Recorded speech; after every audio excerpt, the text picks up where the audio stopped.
है दोस्तों। आईएससी और आईकॉम के जो भी छात्र 6 फरवरी को हिंदी 100 मार्क्स का एग्जाम देकर के आए हैं, उनके सभी ऑब्जेक्टिव क्वेश्चन का हम सही आंसर बताने वाले हैं। तो आइए शुरू करते हैं। पहले प्रश्न से पहला प्रश्न है, पंचायती राज में क्या खो गया? तो पंचायती राज में जो खो गया वो पंच परमेश्वर खो गया। क्या खो गया? पंच परमेश्वर। तो सी इसका बिल्कुल सही आंसर होगा। दूसरा क्वेश्चन है, अंतोन चेखव की कहानी है। अंतोन चेखव की कहानी जो है वो क्लर्क की मौत है। कौन है? क्लर्क की मौत। ये इसका बिल्कुल सही आंसर होगा। तीसरा क्वेश्चन है, एक लेख एक पत्र में भगत सिंह ने किसको पत्र लिखा था? तो इसमें भगत सिंह ने सुखदेव को पत्र लिखा था। किनको? सुखदेव को। तो ये इसका बिल्कुल करेक्ट आंसर होगा। अगले क्वेश्चन को देखिए, तेरी कुड़माई हो गई है किस कहानी से संबंध है? तो इसका संबंध जो है वो रोज से है। किससे है? रोज से है। तो ये इसका बिल्कुल सही आंसर हो जाएगा। 4 का सही आंसर जो हो जाएगा वो ए होगा, यानी कि रोज। चलिए पांचवा क्वेश्चन है, ज्ञानेंद्रपति किस प्रशासनिक पद पर थे? तो ज्ञानेंद्रपति जो थे वो काराधीक्षक के पद पर थे। किसके पद पर? काराधीक्षक के पद पर। तो सी इसका बिल्कुल सही आंसर होगा। छठा क्वेश्चन है, कृष्ण शब्द का विलोम है। कृष्ण शब्द का उल्टा क्या है? तो इसका सही आंसर जो हो जाएगा वो शुक्ल, यानी कि डी इसका बिल्कुल 6 नंबर क्वेश्चन का शुक्ल सही आंसर होगा। सातवां क्वेश्चन है, स्तुति शब्द का विलोम है। स्तुति शब्द का उल्टा क्या है? तो निंदा इसका बिल्कुल सही आंसर होगा। स्तुति शब्द का विलोम निंदा है। ये इसका सही आंसर। अगले क्वेश्चन को देखिए। अगला क्वेश्चन है, संध्या शब्द का विलोम है। संध्या शब्द का विलोम जो होता है वो क्या होता है? प्रातः, रात्रि, दोपहर या फिर? तो आपको बता दें कि 8वां नंबर क्वेश्चन का सही आंसर जो हो जाएगा वो प्रातः यानी सुबह। संध्या मतलब शाम और सुबह हो जाएगा प्रातः। तो प्रातः इसका सही आंसर ए हो जाएगा। अगले क्वेश्चन को देखिए। 9वां नंबर क्वेश्चन है, दूषित शब्द का विलोम। दूषित शब्द का विलोम जो होगा वो स्वच्छ होगा। दूषित मिस होता है गंदा और स्वच्छ इसका विलोम यानी कि उल्टा होगा। तो इसका सी बिल्कुल करेक्ट आंसर होगा। अगले क्वेश्चन को देखिए। शेष शब्द का विलोम है। शेष शब्द का विलोम जो है वो अवशेष है। क्या है? अशेष है। शेष शब्द का विलोम अशेष है। तो बी इसका बिल्कुल करेक्ट आंसर हो जाएगा, अशेष। 11वां नंबर क्वेश्चन है, सूरदास किस भाषा के कवि हैं? तो सूरदास जो है वो ब्रज भाषा के कवि है। तो बी इसका 11 नंबर क्वेश्चन का बी बिल्कुल करेक्ट आंसर हो जाएगा, ब्रज भाषा। चलिए अगले क्वेश्चन को देखते हैं। अगला क्वेश्चन है, दलित साहित्य का सौंदर्य शास्त्र नामक आलोचना पुस्तक किसे लिखी है? तो इसका सही आंसर जो हो जाएगा वो ओम प्रकाश वाल्मीकि। क्या हो जाएगा? ओम प्रकाश वाल्मीकि। ए इसका बिल्कुल सही आंसर होगा। 13वां नंबर क्वेश्चन है, ओ सदा नीरा शीर्षक निबंध में वर्णित मन कैसे ताल है? तो 13वां नंबर क्वेश्चन का सही आंसर जो हो जाएगा वो हो जाएगा सी। क्या हो जाएगा? सी हो जाएगा, उथले से छिछले। उथले और छिछले। तो सी इसका बिल्कुल करेक्ट आंसर होगा। 14वां नंबर क्वेश्चन देखिए। 14वां नंबर क्वेश्चन है, किसकी विजय हुई सेना की नागरिकों की? इस पंक्ति किस पाठ से ली गई है? तो यह हार जीत से ली गई है। किसकी विजय हुई? सेना की नागरिकों की। किससे ली गई है? हार जीत से। तो ए इसका बिल्कुल सही आंसर होगा। 15वां नंबर क्वेश्चन है, अशोक वाजपेयी का मूल निवास स्थान कहाँ है? तो अशोक वाजपेयी का मूल निवास स्थान जो था वो सागर मध्य प्रदेश में था। तो सागर मध्य प्रदेश, यानी कि ए इसका बिल्कुल सही आंसर होगा। अगले क्वेश्चन को देखिए। 16वां नंबर क्वेश्चन है, क्लर्क की मौत शीर्षक कहानी में क्लर्क का नाम क्या है? तो क्लर्क का नाम जो है वो इवान टर्विच चेखोव है। क्या है? इवान टर्विच चेखोव। ये इसका बिल्कुल सही आंसर होगा। 17वां नंबर क्वेश्चन, ईमानदार शब्द का विलोम होगा। ईमानदार शब्द का उल्टा क्या होगा? तो बेईमान ही ना होगा, बेईमान। तो बी इसका बिल्कुल करेक्ट आंसर हो जाएगा। 17 नंबर क्वेश्चन का सही आंसर क्या हो जाएगा? बेईमान होगा। चलिए 18वां नंबर क्वेश्चन देखते हैं। आवतरण 18वां नंबर क्वेश्चन है, आवरण शब्द का विलोम होगा। आवरण शब्द का विलोम जो होगा वो अनावरण होगा। क्या होगा? अनावरण, यानी कि डी इसका बिल्कुल करेक्ट आंसर हो जाएगा। किसका? 18 नंबर क्वेश्चन का डी अनावरण बिल्कुल सही आंसर होगा। अगले क्वेश्चन को देखिए। 19वां नंबर क्वेश्चन है, ऊंच शब्द का विलोम होगा। तो ऊंच शब्द का विलोम यानी उल्टा जो होगा वो नीच होगा। क्या होगा? नीच। तो बी इसका सही आंसर है। अगले क्वेश्चन को देखिए, 20वां नंबर क्वेश्चन है, कठोर शब्द का विलोम होगा। कठोर शब्द का उल्टा क्या होगा? तो कोमल होगा। कठोर शब्द का उल्टा जो होगा वो कोमल होगा, यानी कि डी इसका बिल्कुल 20 नंबर क्वेश्चन का डी बिल्कुल सही आंसर। अगले क्वेश्चन को देखिए, 21वां नंबर क्वेश्चन, रक्षक शब्द में प्रत्यय है। रक्षक शब्द में कौन सा प्रत्यय है? तो इसका सही आंसर जो हो जाएगा वो अक हो जाएगा। क्या हो जाएगा? अक, यानी कि सी 21 नंबर क्वेश्चन का अक सही आंसर होगा। अगले क्वेश्चन को देखिए, अगला क्वेश्चन है, परलोक शब्द में उपसर्ग है। परलोक शब्द में कौन सा उपसर्ग है? तो 22 नंबर क्वेश्चन का सही आंसर जो हो जाएगा वो ओक हो जाएगा। परलोक में ओक उपसर्ग है, सी इसका बिल्कुल सही आंसर होगा। अगले क्वेश्चन को देखिए, अज्ञान शब्द में उपसर्ग है। अज्ञान शब्द में कौन सा उपसर्ग है? तो अज्ञान शब्द में उपसर्ग जो है वो अज्ञ है। क्या है? अज्ञ।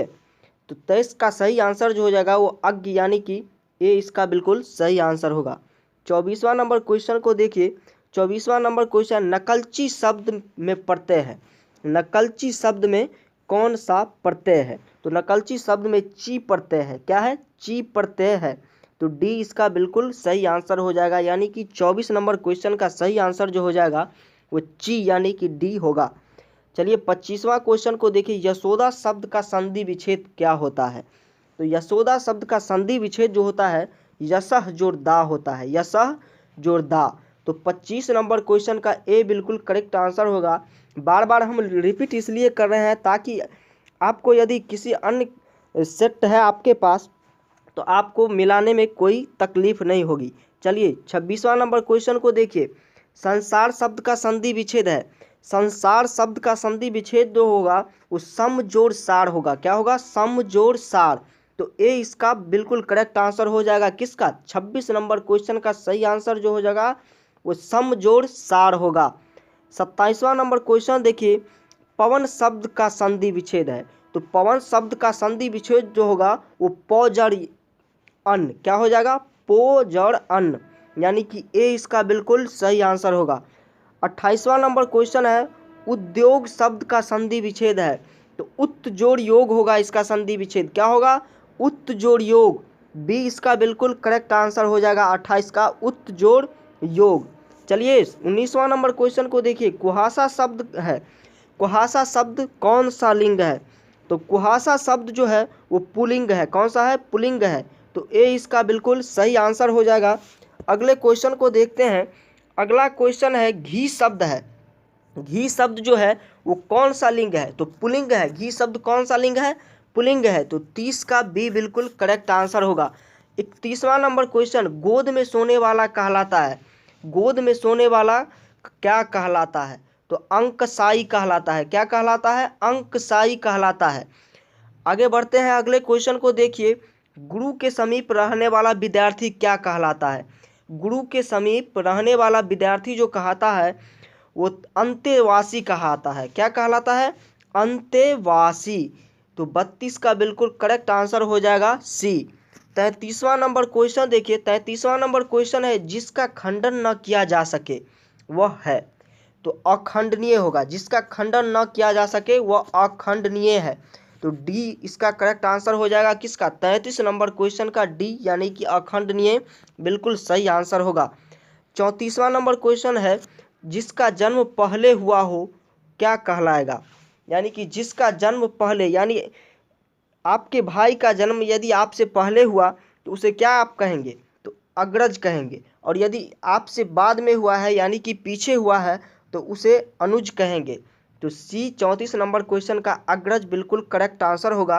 35वां नंबर क्वेश्चन है, जिसके बिना काम न चल सके के लिए शब्द है। तो इसके लिए कौन सा शब्द होगा? 35 नंबर क्वेश्चन का सही आंसर जो हो जाएगा वो आवश्यक हो जाएगा, यानी कि बी इसका सही आंसर होगा। अगले क्वेश्चन को देखिए, जो खाने योग्य है वो है। तो जो खाने योग्य है उसे क्या कहेंगे? उसे खाद्य कहेंगे, यानी कि 36 नंबर क्वेश्चन का खाद्य बिल्कुल सही आंसर होगा। 37वां नंबर क्वेश्चन है, अनल शब्द का पर्यायवाची। अनल शब्द का पर्यायवाची जो होता है वो आग होता है। क्या होता है? आग होता है। तो तो ए इसका बिल्कुल सही आंसर हो जाएगा 37 नंबर क्वेश्चन का। 38वां नंबर क्वेश्चन देखिए, आयुष्मान शब्द का पर्यायवाची होगा। आयुष्मान शब्द का पर्यायवाची जो होगा वो चिरंजीवी होगा। क्या होगा? चिरंजीवी होगा, यानी कि 38 नंबर क्वेश्चन का सही आंसर जो हो जाएगा वो सी हो जाएगा, चिरंजीवी। अगले क्वेश्चन को देखिए, झंझट शब्द का पर्यायवाची होगा। झंझट शब्द का पर्यायवाची जो होगा वो परेशानी होगा। यदि आपको किसी काम में अधिक परेशानी होती है तो आप क्या कहते हैं कि झंझट वाला काम है। तो इसका बी आंसर जो हो जाएगा वो बिल्कुल करेक्ट आंसर हो जाएगा, परेशानी। चलिए अगला क्वेश्चन देखते हैं, डरावना शब्द का पर्यायवाची होगा। तो डरावना शब्द का पर्यायवाची जो हो जाएगा वो भयानक होगा। क्या होगा? भयानक, यानी कि 40 नंबर क्वेश्चन का भयानक कहे तो डी इसका बिल्कुल करेक्ट आंसर होगा। 41 नंबर क्वेश्चन को देखिए, भक्तमाल किसकी रचना है। तो भक्तमाल जो है वो नाभादास की रचना है। किसकी रचना है? नाभादास की। तो 41 नंबर क्वेश्चन का नाभादास जो है बिल्कुल सही आंसर हो जाएगा, यानी कि ए नाभादास। चलिए अगले क्वेश्चन को देखते हैं, 42वां नंबर क्वेश्चन है, हिंदी कहानी के विकास में मील का पत्थर कौन सी कहानी मानी जाती है। तो 42 नंबर क्वेश्चन का सही आंसर जो हो जाएगा वो ए हो जाएगा, उसने कहा था। 42 नंबर क्वेश्चन का सही आंसर उसने कहा था, ए हो जाएगा। चलिए 43वां नंबर क्वेश्चन को देखिए, जयशंकर प्रसाद का महाकाव्य है। जयशंकर प्रसाद का महाकाव्य जो है वो कमायनी है। क्या है? कमायनी है। तो 43 का सही आंसर जो हो जाएगा वो कमायनी, यानी कि ए बिल्कुल करेक्ट आंसर होगा। 44वां नंबर क्वेश्चन, पुत्र वियोग शीर्षक कविता की कवयित्री है। तो पुत्र वियोग कविता की कवयित्री जो है वो महादेवी सुभद्रा कुमार, कौन है? सुभद्रा कुमारी चौहान है। कौन है? सुभद्रा कुमारी चौहान। तो 44 का सी बिल्कुल करेक्ट आंसर हो जाएगा। अगले क्वेश्चन को देखिए, मालती किस कहानी की पात्रा है। यानी कि मालती जो है वो किस कहानी की पात्रा है। तो 45 नंबर क्वेश्चन का सही आंसर जो हो जाएगा वो रोज हो जाएगा। रोज कहानी की पात्रा कौन है? मालती है। तो बी इसका बिल्कुल सही आंसर होगा। 46वां नंबर क्वेश्चन, ज्ञानेंद्र पति की कविता कौन है। तो ज्ञानेंद्र पति की कविता जो है वो गांव का घर है। कौन है? गांव का घर है। तो 46 का ए, यानी कि गांव का घर बिल्कुल करेक्ट आंसर होगा। अगले क्वेश्चन को देखिए, 47वां नंबर क्वेश्चन है, हिंदी साहित्य का सूर्य किसे कहा जाता है।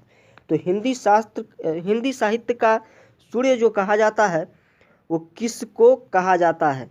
तो सूरदास को कहा जाता है। किसको? सूरदास को। तो 47 नंबर क्वेश्चन का सही आंसर जो हो जाएगा वो सूरदास हो जाएगा, यानी कि ए बिल्कुल करेक्ट आंसर होगा।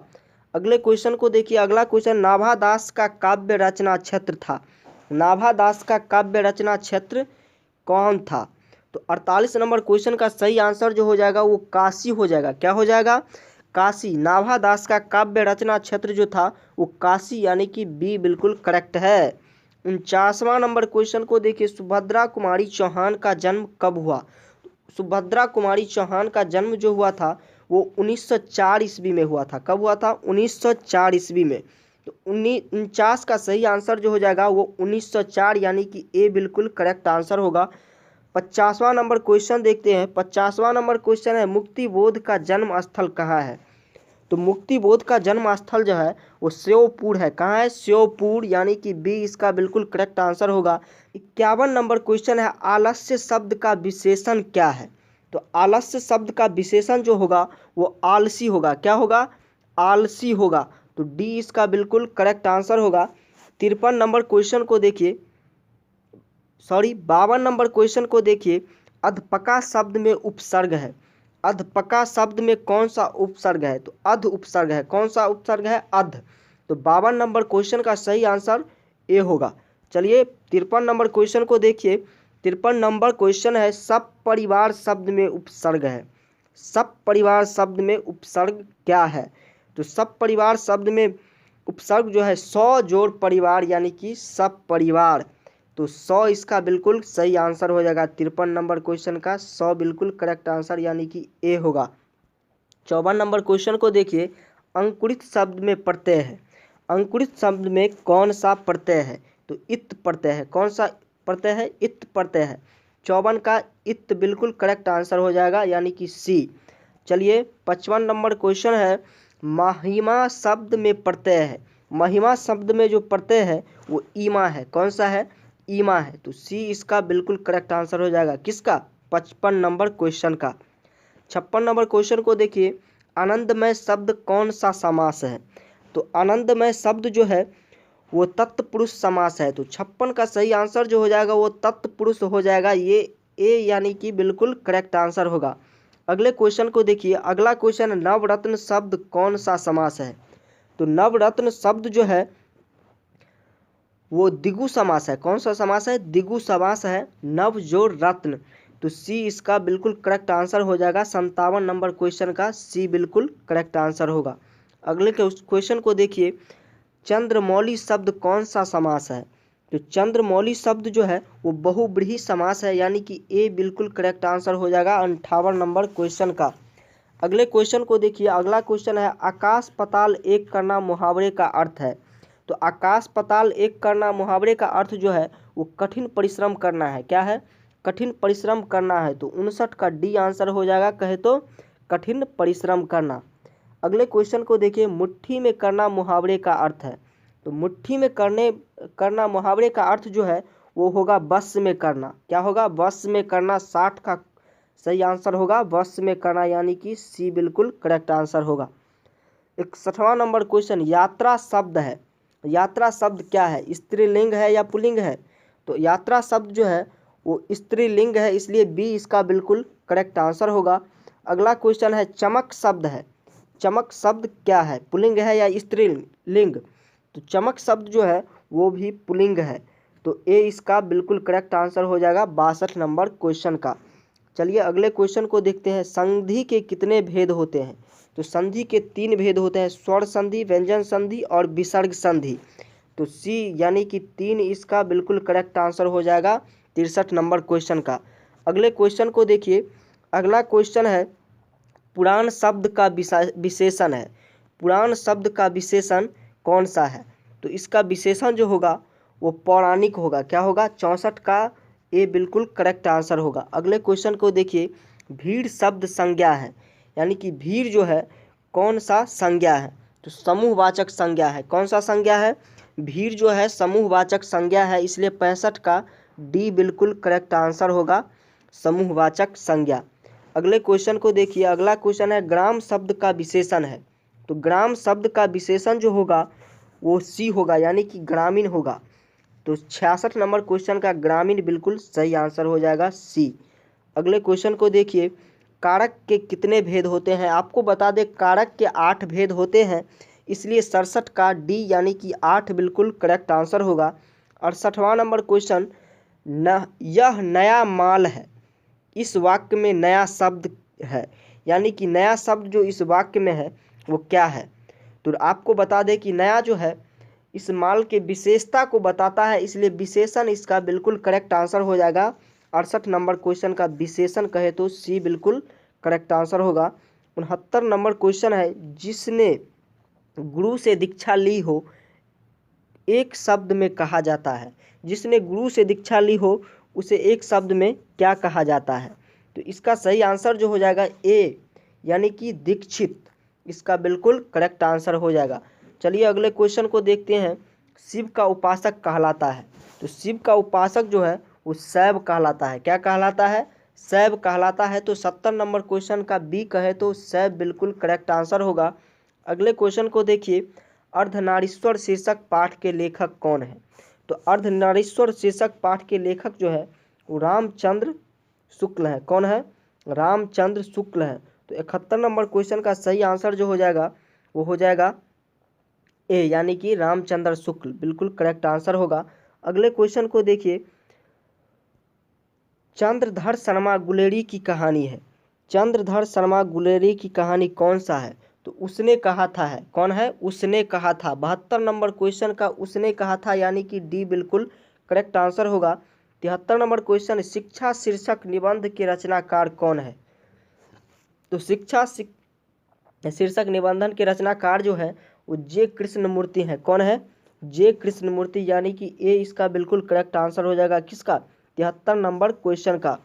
अगला क्वेश्चन, निम्न में से किस कहानी में ग्रैंगीन का उल्लेख है? तो 74 नंबर क्वेश्चन का सही आंसर जो हो जाएगा वो उसने कहा था होगा। क्या होगा? उसने कहा था। ए इसका बिल्कुल परफेक्ट आंसर होगा। 75 नंबर क्वेश्चन, सिपाही की माँ के रचयिता कौन है?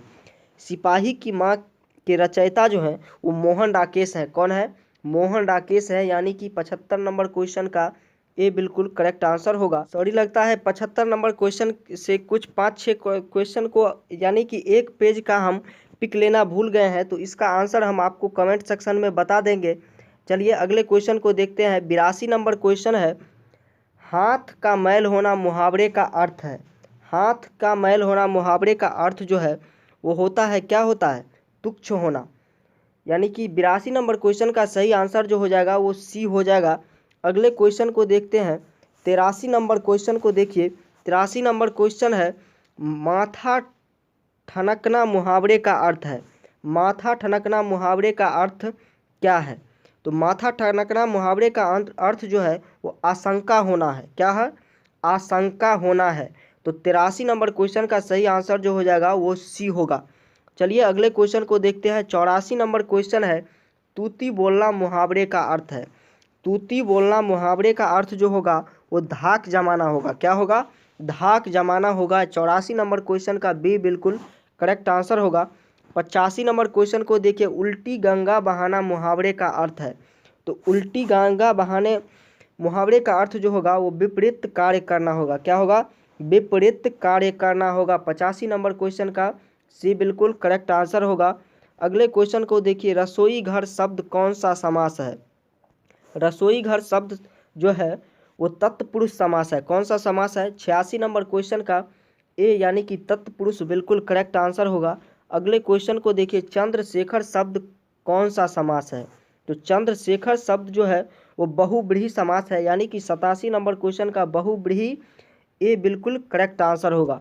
अगले क्वेश्चन को देखिए। 88 नंबर क्वेश्चन है, वनमानुष शब्द कौन सा समास है? तो वनमानुष शब्द जो है वो तत्पुरुष समास है, इसलिए तत्पुरुष 88 नंबर क्वेश्चन का तत्पुरुष यानी कि ए बिल्कुल करेक्ट आंसर होगा। अगला क्वेश्चन को देखिए, त्रिफला शब्द कौन सा समास है? तो त्रिफला शब्द जो है वो द्विगु समास है। तो 89 नंबर क्वेश्चन का द्विगु समास जो है बिल्कुल करेक्ट आंसर हो जाएगा, यानी कि ए। अगले क्वेश्चन को देखिए, धीरे धीरे शब्द कौन सा समास है? तो धीरे धीरे शब्द जो है ये द्वंद्व समास है, इसलिए 90 नंबर क्वेश्चन का सी यानी कि द्वंद्व बिल्कुल करेक्ट आंसर होगा। अगला क्वेश्चन को देखिए, लीड वेटर की नज़र में जे कृष्णमूर्ति क्या थे? तो लीड वेटर की नज़र में जे कृष्णमूर्ति जो थे वो विश्व शिक्षक थे, इसलिए सी इसका बिल्कुल करेक्ट आंसर हो जाएगा। किसका? 91 नंबर क्वेश्चन का सी बिल्कुल करेक्ट आंसर हो जाएगा। चलिए अगले क्वेश्चन को देखते हैं। उदय प्रकाश का जन्म हुआ। उदय प्रकाश का जन्म कब हुआ? तो इसका सही आंसर जो हो जाएगा वो 1952 यानी कि ए बिल्कुल करेक्ट आंसर होगा। 93 नंबर क्वेश्चन देखिए, तिरछी किस प्रकार की रचना है? तो तिरछी जो है वो आधुनिक त्रासदी है। क्या है? आधुनिक त्रासदी है। तो 93 नंबर क्वेश्चन का आधुनिक त्रासदी यानी कि ए बिल्कुल परफेक्ट आंसर होगा। अगले क्वेश्चन को देखिए। अगला क्वेश्चन है, मोहन राकेश के बचपन का नाम था। तो मोहन राकेश के बचपन का नाम जो था वो मदन मोहन गुगलानी था। क्या था? मदन मोहन गुगलानी। तो 94 नंबर क्वेश्चन का मदन मोहन गुगलानी बिल्कुल करेक्ट आंसर होगा। अगले क्वेश्चन को देखिए, कवि सुधीर सहाय के पिता का क्या नाम था? तो कवि सुधीर सहाय के पिता का नाम जो था वो हरदेव सहाय था, यानी कि 95 नंबर क्वेश्चन का हरदेव सहाय कहे तो ए बिल्कुल करेक्ट आंसर होगा। अगले क्वेश्चन को देखिए, प्राकृतिक वर्णन से संबंधित कविता है। प्राकृतिक वर्णन से संबंधित कविता कौन सा है? तो इसका सही आंसर जो हो जाएगा वो हो जाएगा ए यानी कि गांव का घर। गांव का घर 96 नंबर क्वेश्चन का सही आंसर होगा। अगला क्वेश्चन को देखिए। अगला क्वेश्चन है, कवियों का कवि किस कवि को कहा जाता है? तो कवियों का कवि जो है वो शमशेर बहादुर सिंह को कहा जाता है। किसको कहा जाता है? शमशेर बहादुर सिंह को। तो 97 नंबर क्वेश्चन का शमशेर बहादुर सिंह बिल्कुल करेक्ट आंसर होगा। 98 नंबर क्वेश्चन देखिए, भूषण की कविता में कौन सा रस पाया जाता है? भूषण की कविता में जो है वो वीर रस पाया जाता है। कौन सा रस पाया जाता है? वीर रस पाया जाता है, वो वीर रस के कवि हैं। तो 98 का सी बिल्कुल करेक्ट आंसर होगा। 99 नंबर क्वेश्चन को देखिए, जहाँ भय वहाँ मेधा नहीं हो सकती, किस पाठ की उक्ति है? तो ये जो है शिक्षा पाठ की उक्ति है। किसकी है? शिक्षा पाठ की। 99 नंबर क्वेश्चन का शिक्षा बिल्कुल करेक्ट आंसर होगा। लास्ट क्वेश्चन को देखिए। लास्ट क्वेश्चन है जे कृष्णमूर्ति का पूरा नाम क्या था? तो जे कृष्णमूर्ति का पूरा नाम जो था वो जिद्दू कृष्णमूर्ति था। क्या था? जिद्दू कृष्णमूर्ति। यानी कि 100 नंबर क्वेश्चन का जिद्दू कृष्णमूर्ति कहे तो बी बिल्कुल करेक्ट आंसर हो जाएगा। तो आपको वीडियो यदि अच्छी लगी हो तो वीडियो को लाइक कीजिएगा और वीडियो को अधिक से अधिक शेयर कीजिएगा ताकि आपके अन्य साथी को भी इसका फ़ायदा मिल सके। और LGR स्टडी इंटर को ज़रूर सब्सक्राइब कीजिएगा। धन्यवाद।